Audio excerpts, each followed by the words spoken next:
break, podcast music. Ba-da-ba-ba-da-ba-da. Do. Hello, and welcome to Michigan and Other Mayhem, the story about Michigan, murder, mysteries, and other random mayhem from around the world. Your hosts are Allie. And Jen. And this is our New Year's podcast, our New Year's Eve podcast. And so, Jen, what New Year's Eve mayhem do you have for us? I have a New Year's Eve torture and murder of a 4-year-old girl in Sumter Township, Michigan. Yeah, you go first. What do you have? Well, I have a 16-year-old boy who, on New Year's Eve, shortly before the ball drops, he takes an AK-47 and murders 4 people in his house.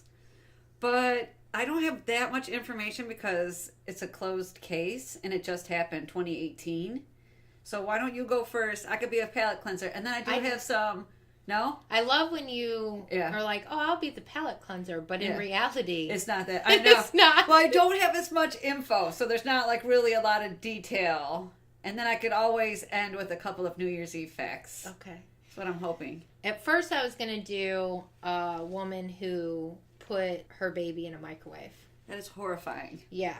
Yeah. I hear about it, I look it up, and as I'm investigating, I'm like, well, these facts don't add up to what I had already written down. As you're looking up the first story? The first story. Yeah. To only find out that this happens a lot. So you're looking up one story and you realize you're reading a second story about a baby killed in a microwave? Yep. So the first woman said she put her baby in the microwave because she was having a seizure. No, you don't accidentally turn a microwave on during a seizure. Well, you would have to actually put your baby in the microwave. Well, put your baby, close the door, turn it on for a certain amount. You got to press some buttons. 2 minutes. 2 minutes. Mm-hmm. Oh, that's horrifying to me. And then the second story I stumbled upon, the woman puts her baby in the microwave for 5 minutes. That hurts my stomach. And then she claimed that it would have never happened if her boyfriend didn't cheat on her. That is 1,000 times worse. Yeah. It makes my stomach and head hurt. And my heart. Yeah, it was crazy. So I was like, oh, I can't do a full podcast on this. Because then I did think to myself, okay, these people are killing babies in microwave. Let me just Google people murdered in kitchen appliances. Okay. So there was a blender story. Oh my God. And then there was With a baby? Yeah. And then there was this woman who put her 2 young children in the oven and baked them while her third child watched. And the third child was young, right? Really young. I can't remember exact, but I think it was 2 or 3 years old.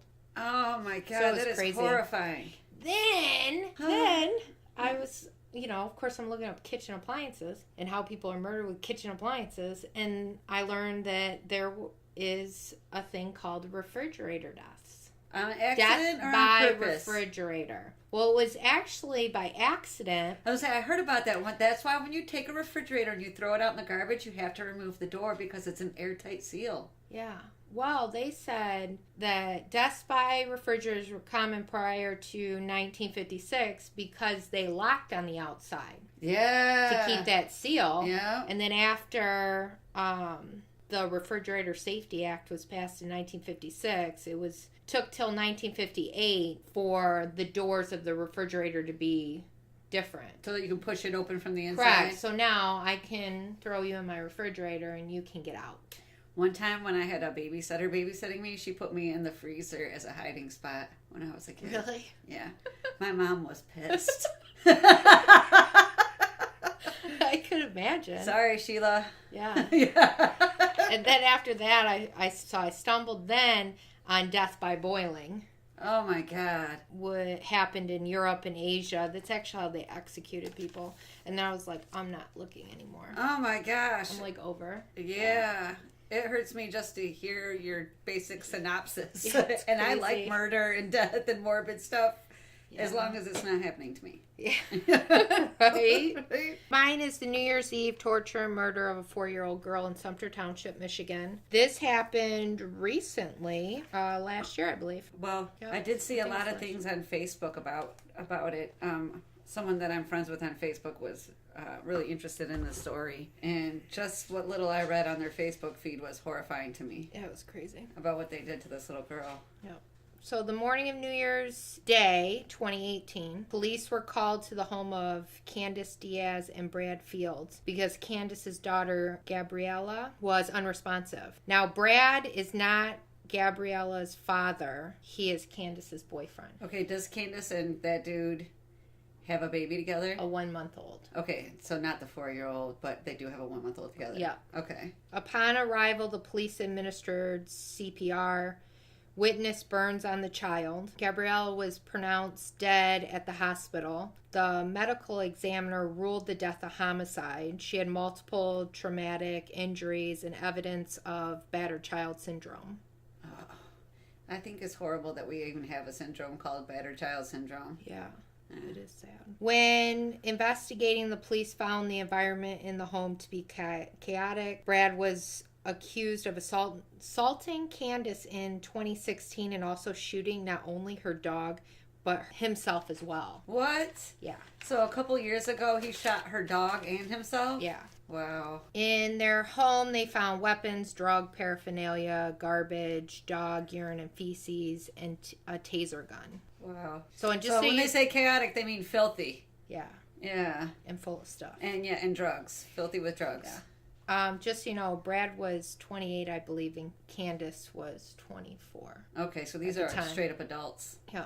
All right. Candace was on probation since 2016 for possession of prescription forms, like blank. Oh, she had a blank prescription pad or something? Yep. Okay. And altering a firearm ID marking. Ooh, so filing a number off a gun, I'm going to guess? Yep. That's what it seemed like. Okay. Brad had a previous charge in 2006 for carrying a concealed weapon. After Gabriella was pronounced dead and the death ruled a homicide, the police went to pick up Candace and Brad on charges of torture and murder, but they could not locate the couple. So they didn't go to the hospital with her either? No, I believe she did. Oh, the mom did originally. The mom did go to the hospital. Okay. They told her that she had passed away, and then she left. Wow. I don't know if Brad went there. Okay. But online, you can watch like their whole entire trial. Really? Yeah. Okay. So at this point, cue the manhunt because they're missing. Yeah. So the U.S. Marshals started searching for the two of them. They offered up a $5,000 reward for information leading to their arrest. On January 9th, the couple were found and arrested in Georgia. Wow, they went pretty far. Yeah. On October 9th, Brad was found guilty on a charge of felony murder, second-degree murder, torture, and first and second degree child abuse. Dang. He was sentenced with life without parole. Okay. And then Candace took a plea on November 8th. She pled guilty to homicide, second degree murder, and first degree child abuse. November 8th of this year? Yes. Wow. Yep. So from January to November, these people went on the run and then were convicted of murdering a child, right? This happened New Year's Day. Yeah. They were captured January 9th. Oh, so they were only on the run for like a week. Yeah, for a very short period of time. And then they've been going through their trial. This whole time. Yeah, I think it's interesting to see that, like how long it takes. Oh, I worked at a courthouse in high school, and yeah, it's longer than you think. And you have different things like an arraignment, all sorts of different hearings. You don't just immediately go to court and get sentenced. Yeah, it takes for freaking ever. Yeah. Oh my gosh.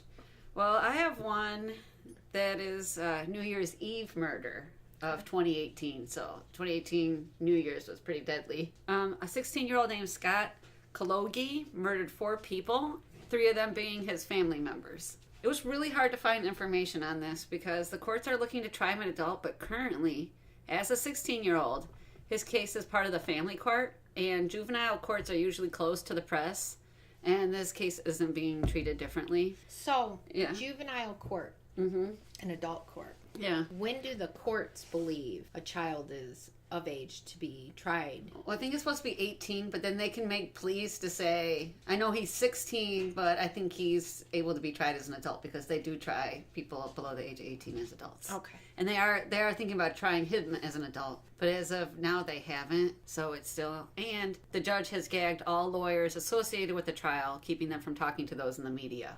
So it's really hard to find stuff on this. Yeah. But I looked for hours, literally.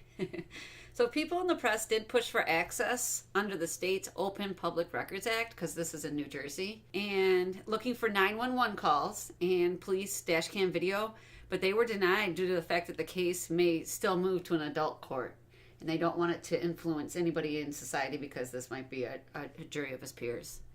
So the Cologis lived in Long Branch, New Jersey, a town that is part of the Jersey Shore. Scott's parents were Stephen, who was 42, and his mother Linda, who was 44 years old. He has 3 older siblings, Steve Jr., 20, Brittany, 18, along with another older brother from his father's previous marriage, and he was not on the scene of this murder. So Scott, the 16-year-old, he has autism and a learning disability. He was also homeschooled due to bullying in elementary school, so he's been homeschooled since elementary school. Before the murders, Scott was described as both friendly and funny, and someone who liked to tell jokes. Everyone that described Scott said that he was a nice kid and that his aggressive actions came out of the blue. So just a nice, regular, autistic 16-year-old boy that snaps or something. I don't know what happened to him. It was hard to figure it out. Brittany, Scott's older sister, had come home from her freshman year in college to spend the holidays with her family. So she's normally in college, but she came home. Mm-hmm. And she was attending Stockton University in New Jersey. The night of New Year's Eve, the family was at home with Scott. And the Cologis had a guest over, 70-year-old Marianne Schultz, who was a longtime companion of one of Scott's grandparents. So her partner, Marianne's partner, Adrian Cologi, was also in the house at this time. I read 2 reports that said Marianne lived in the house with the Cologi family. So maybe Marianne and Adrian lived at the house. I couldn't tell. I don't know if they were like guests for the night or that if they stayed there regularly. There's another family acquaintance who was in her 20s that was in the house, but she was not further identified in reports. Original reports said that on New Year's Eve, minutes before the ball dropped, Scott came to his family's living room with an AK-47. The gun was legally registered to Scott's father, Stephen. Scott opened fire, killing both his parents, his sister, and his grandfather's companion, Marianne. Now, later reports say that not everyone was in the living room and that Scott had walked into other rooms killing his family. That's so sad. Yes, it is. Stephen Jr. and his grandfather were in the house at the time, along with the unidentified woman, but escaped harm by running out of the house. So they heard the shots and they ran out of the house. Marianne Schultz, the family friend who was murdered, was a retired woman who had stayed active in her community.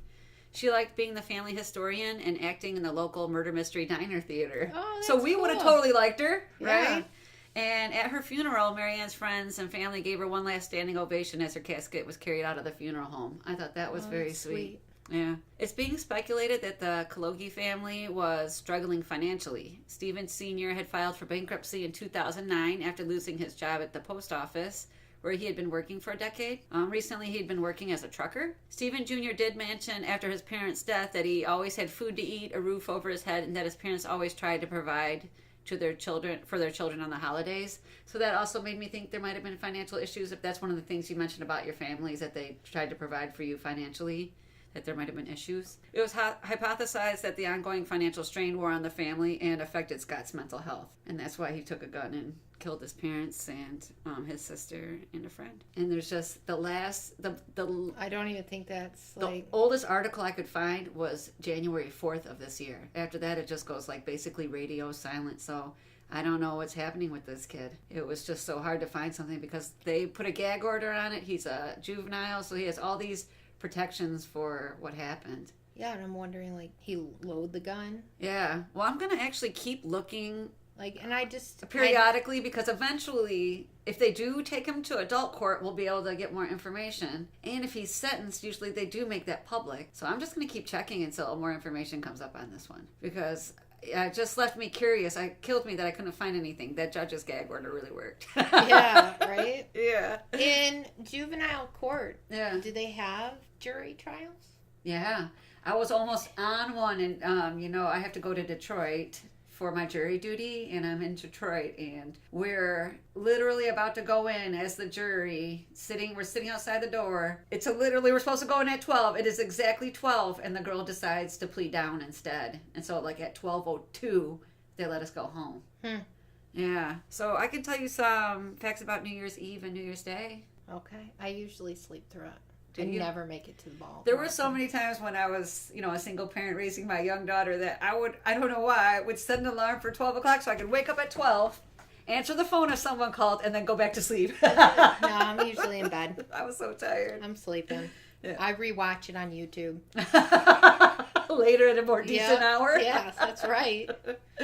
So they first dropped the ball at One Times Square in 1907. Really? Yeah. The New York Times Square drops 2,000 pounds of confetti at midnight to bring the New Year in. You know, when you see those people like, woo, and you see all this confetti, that's 2,000 pounds. Those poor workers that have to clean that up. Yes. Oh, do you know that people often wear diapers to the Times Square event because there's not a lot of bathrooms? When you see those people there, they've been there for hours. Yep, never going. Yeah, well, I don't like crowds, so that sounds horrifying to me. I need to have a bathroom. Right?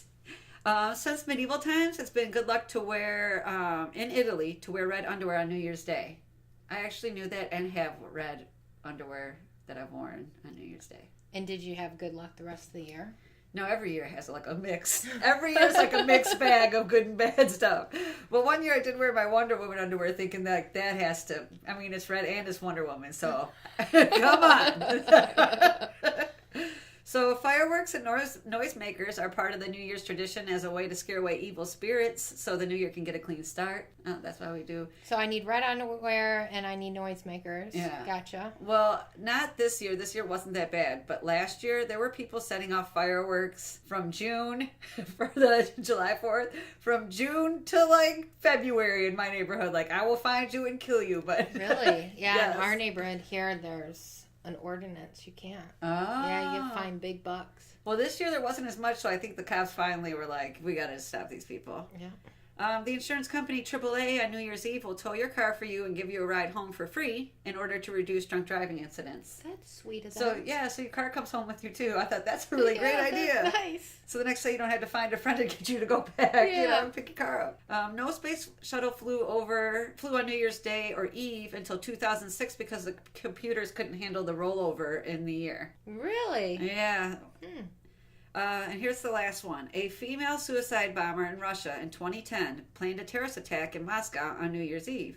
Her phone was supposed to detonate when she received a text from her co-conspirators. Unfortunately for her, she received a spam text from her cell provider wishing her a Happy New Year, triggering the phone and killing her in the explosion. Oh my God. Karma is a bitch. I think that's karma. Shit. Like, you first of all should have put it on to not ring until you're ready. And you didn't think about that, and they sent you a spam text and got you blown up. Dang. Yeah. See, that's why I would wake up at midnight to get ready to answer those kind of calls. Oh, that's crazy. All right, you've been listening to Michigan and Other Mayhem with Allie and Jen.